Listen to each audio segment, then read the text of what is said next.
سنة وانتم طيبين، عاملين ايه؟ يا رب تكونوا بخير. النهارده هعمل معاكم العيش البلدي، وهنحضر خبزة كده تنفع معانا شهر رمضان كله، سحور وفطور.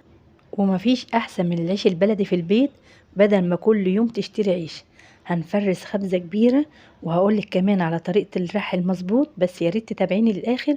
ويا ريت لو اول مرة تشوفيني يا ريت تدعميني باللايك واشتراك للقناة علشان يوصلك مني كل جديد. في الاول بقى كده هنسمي الله ونصلي على الرسول عليه افضل الصلاة والسلام. انا النهارده هعمل معاكم دقيق مدعم، يعني دقيق اسمر، بس لو حابة تخلطي مع الدقيق الاسمر دقيق ابيض العيش هيطلع معاكي تحفة. بس لو هتعمليه دقيق مدعم وحدي يعني دقيق اسمر، خلي بالك بقى من خطوات العجين. اهم حاجه ان احنا نلت العجينه مظبوط. انا ضفت بقى مع الدقيق معلقتين كبار ملح، وضفت كمان معلقه خميره فوريه كبيره. بس لو انت هتعجني بخميره فوريه هتضيفي معلقتين كبار، بس انا لسه هضيف مكعب خميره من اللي انا عاملاه في البيت، فعلشان كده ضفت معلقه واحده. لتيت بقى العجينه في الاول على اليابس، وكل بقى ما بتحتاج معايا ميه بطريها واحده واحده، ما بطرهاش مره واحده. الميه اللي انا عجنت بيها ميه دافيه. اهم حاجه في خبيز الشتاء التدفئه، وما نطولش خالص في وقت العجين، والميه تكون دافيه والخميره تكون مظبوطه. انا بضيف بقى مكعب خميره، بضيفه كده في ميه دافيه في الاخر عشان تدفي معايا العجين. وبلت بقى العجينه على اليابس، يعني اول العجين انا لتيتها على اليابس. وزي ما انت شايفه كده انا بطر العجينه بقى واحده واحده. يعني لو العجينه هتاخد معايا كوبايه ميه سليمه، انا بنزل بيها على كذا مره علشان العجينه ما تتقطعش معايا وانا بعجنها. يعني لو نزلت بالميه مره واحده هتلاقي بقى العجينه بتتقطع ومش هتعرفي تعجنيها خالص. وكمان لو انت لسه مبتدئه اعملي اختبار، اقطعي رغيف وحطيه على وش العجين. لو سرح معاكي جامد، يعني فرش كده على العجين، يبقى كده العجينه بتاعتك طريه. ولو ما سرحش خالص يبقى كده العجينه يابسه ولسه محتاجه ميه. ولو سرح على بسيط يبقى كده العجينه في الوسط. احنا عايزين العيش البلدي عجينته تبقى في الوسط، علشان بعد الخمر العجينه بتضطر شويه. اهم حاجه خطوات العجين، اظبطي العجينه هتلاقي نفسك بتعرفي تخبزي العيش البلدي بكل سهوله. وكمان خطوات الرح هتكون سهله معاكي. بنعلم بقى الطشت ونشوف المسافة اللي العجينة هتطلع فيها، وبعد كده بنغطيه بنكفي عليه صينية، ونلفه كمان بالحاف زي ما قلتلك. اهم حاجة التدفية. ولو هتغطيه بملاية العجين على طول هترش دقيق في وش العجين وتروحي مغطياه. بس انا كفيت عليه صينية ولفيته باللحاف، ما خدش معايا غير ساعة ونص. لو قعد معاكي ساعتين مفيش مشاكل خالص، لو طول اكتر من كده تعرفي ان الخميرة كده مش شغالة خالص. بعد كده بنقوم بقى نرش النخالة وبنتقل شوية النخالة.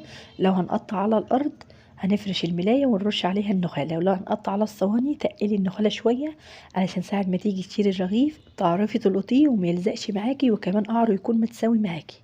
بعد كده بنقطع وبنوسع بعيد عن بعضه علشان لسه هيخمر. بندي مسافة بين الرغيف والتاني، وبنقطع كمية كبيرة في الشتاء.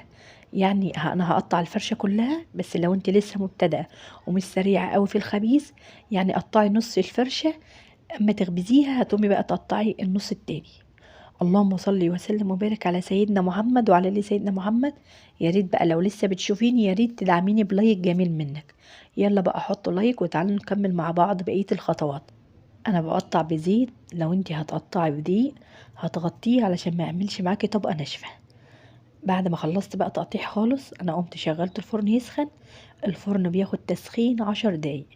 اول ما بيسخن بنوطي البلاطة وبنخلي الجنوب عليها، وبناخد اول رغيف احنا بدأنا بيه بنرميه. لو طلع معانا مظبوط بنكمل بقى بقية الكمية، ولو مش مظبوط هنصبر بقى عليه شوية ونرجع نخبز منه تاني.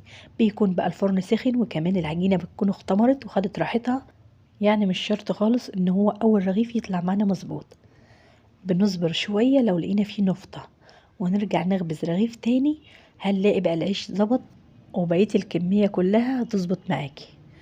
وبخصوص الرح يا ريت نمسك المطرحة من تحت اليد، علشان المسكة دي هي اللي هتخليكي تعرفي ترحي، وكمان الرغيف هتعرفي تلفيه من على المطرحة.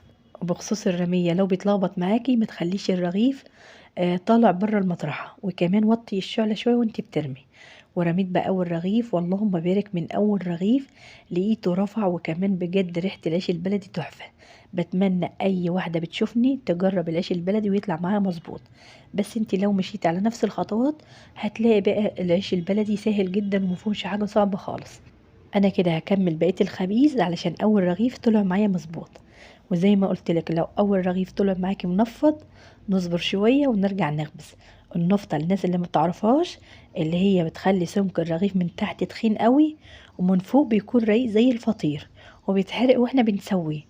لو لقيتيه كده اصبري شويه وارجعي اخبزي. لو العجينه معاكي طريه وبتتلزق معاكي على المطارح يبقى كده العجينه طريه مش هتعرفي تخبزي منها خالص. يا ريت نرجع العجينه تاني الطشت ونضيف عليها دقيق ونعجنها تاني ونسيبها نص ساعه، نكفي عليها صينيه ونسيبها نص ساعه. هتقطعي بقى من العجينه بعد ما ترفع معاكي في الطشت تاني وتسيبيها على النخاله تلت ساعه. هتيجي تخبزي هتطلع معاكي مظبوط. العجينه الطريه هتلاقيها هي مغلباكي اصلا في الرح وتلزق معاكي على المطارح. يبقى اظبطي العجينه وان شاء الله الخبيز سهل جدا لو العجينه مظبوطه من الاول. لو طلع معاكي مجلد من الفرن برضه هقولك هو كان ناقص ميه، قومي ظبطي العجينه وسيبيها ترتاح وبعد كده قطعي. ان شاء الله هتخبزي العيش البلدي وهيطلع معاكي مظبوط. خطوات العيش البلدي سهله وبسيطه بس اللي التزم بيها. يعني لو التزمتي بالخطوات مظبوطه ان شاء الله مش هتحتاجي خالص ان انت تظبطي فيه العجينه خالص وانت بتخبزي. يعني اهم حاجة هي خطوة العجين، لو ظبطت معاكي هتلاقي نفسك بتعرفي تخبزي وتريحي وكمان ما بيتلزقش معاكي. وقعر الرغيف من تحت هيكون متساوي. الناس اللي هي بتكتب لي ان قعر العيش بيكون مكشكش من تحت وفيه كمية نخالة كتيرة هقولك بقى ان العجينة كانت طرية معاكي. العجينة الطرية بتلاقيها خدت معاكي كمية نخالة وكمان بتبقى قعرها كده مش متساوي. فياريت نعجن العجينة في الوسط. لو العجينة معاكي مظبوطة في الوسط هتلاقي بقى العيش البلدي سهل جدا. ويا ريت لو اول مره تخبزي لازم يكون معاكي مطرحتين. ويا ريت كمان تخلي جنبيكي شويه نخاله على شويه دقيق بترشي منهم المطارح. العجينه هتكون مظبوطه. وكمان بتنقلي الرغيف من على المطرحه على المطرحه تانية بتلاقي بقى الرغيف بيوسع معاكي وما بيلزقش معاكي على المطارح خالص. والرمية في الفرن لو بيتلخبط معاكي اقعدي على حاجة عالية وما تخليش الرغيف طالع بره المطرحة زي ما انا عاملة كده. بس انا علشان بخبز من زمان هعرف هرميه. لو انت مبتدئة هيتلخبط معاكي. خلي الرغيف جوه المطرحة وامسكي بقى المطرحة كده من تحت اليد ورفعي الرغيف، يعني خلي الرغيف يلف معاكي. هتلاقي بقى الرغيف بيوسع وكمان النخالة بتطلع من تحت الرغيف. واللهم بارك هتيجي تخبزي العيش البلدي هتعرفي تخبزيه وهيبقى سهل جدا. انا عايزاكي بقى تقومي تجربي حتى لو 2 كيلو. ولو ظبط معاكي الكمية تقدري بقى تخبزي خبزة قبل رمضان بيومين وتفرزيها لشهر رمضان. كل سنة وانتوا طيبين. لو ما عندكش بقى فرن ولا مطارح تقدري تعملي العيش البلدي اللي احنا عملناه على المصفى على عين البوتاجاز. بجد طريقته حلوة جدا والعيش برضو بيستوي بيبقى تحفة. انا فرشت بقى ملاية وفرشت عليها الكمية كلها وهسيبها لما تبرد وبعد كده هقطعها واحطها في اكياس وافرزها. اتمنى بقى ان انت تعملي بلايك واشتراك للقناة.